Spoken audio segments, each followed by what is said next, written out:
मोदी ने खाई थी शपथ, एक व्यक्ति भी फंसा तो लाऊंगा वापस। अब कतर से 8 भारतीयों को लाने के लिए बनाए 8 प्लान। कतर करेगा गलती तो भूखे मर जाएंगे वहां के लोग। भारत भेजता है आटा तब बनती है रोटी, अमीरी नहीं आएगी काम। जयशंकर ने लगा दिया चाणक्य वाला दिमाग, डोभाल के साथ मिलकर करेंगे ऐसा खेल, देखती रह जाएगी दुनिया।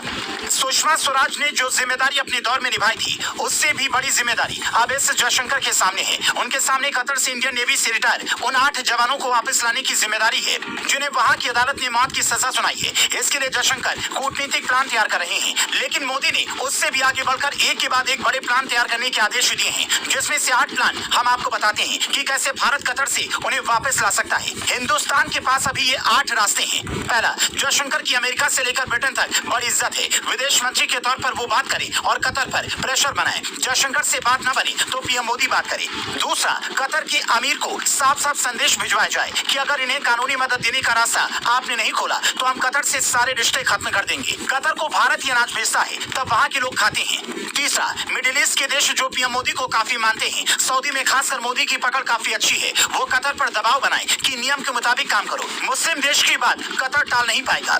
चौथा, इन 8 को कानूनी मदद नहीं दी गई है तो भारत सीधा अंतर्राष्ट्रीय अदालत यानी कि ICJ का दरवाजा खटखटाए, जैसे कुलभूषण जाधव के केस में किया था और भारत को राहत भी मिली थी, पर जाधव को वापस नहीं लाया जा सका। पांचवा, कतर के अमीर तमीम बिन हमद अल थानी के सामने इन 8 भारतीयों की माफी की याचिका डाली जाए और उन पर दबाव बनाया जाए कि वो माफ कर दे। साल में 2 बार ये आवेदन लगता है, वक्त पर ये आवेदन लगाना होगा।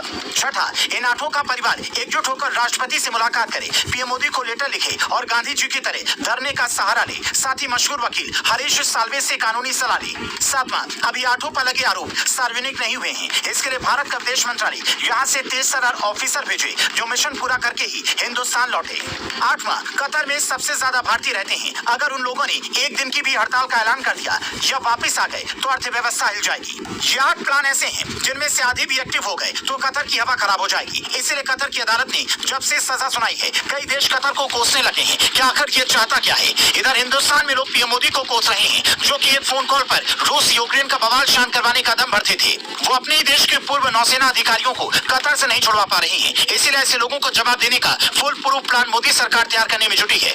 अगस्त 2022 से कतर की जेल में सजा काट रहे 8 अधिकारियों में captain Navtej Singh Gill, captain Saurabh Vashisht, commander Purnendu Tiwari, captain Virendra Kumar Verma, commander Suganakar Pakala, commander Sanjay Gupta, commander Amit Nagpal और नाविक राकेश शामिल हैं, जो Al Dahra global technologies and consultancy services में काम कर रहे थे, लेकिन वहां की पुलिस ने इन्हें जासूसी के आरोप में गिरफ्तार कर लिया। ऐसी जानकारी सामने आई, हालांकि स्पष्ट तौर पर अभी भी कुछ नहीं पता चला है। अगस्त में इनकी गिरफ्तारी हुई, पर भारत सरकार को जानकारी सितंबर महीने में हुई, तब भी कई सवाल उठे थे और अब भी इनकी वापसी को लेकर सवाल उठ रहे हैं। चूँकि मोदी सरकार ने कई जगहों पर मुश्किल वक्त में ऑपरेशन चलाकर लोगों को निकाला है, इसीलिए इस बार भी इन 8 के परिवार वाले सरकार से उम्मीद कर रहे हैं कि इनके परिवार वाले वापस लाए जाएं। इसी तरह से लेटेस्ट न्यूज सुनने के लिए दूरदृष्टि न्यूज चैनल को सब्सक्राइब करें तथा वीडियो को लाइक करें व अपने सभी दोस्तों को शेयर करें, जिससे सभी को जल्द से जल्द जानकारी प्राप्त हो सके। जय हिंद।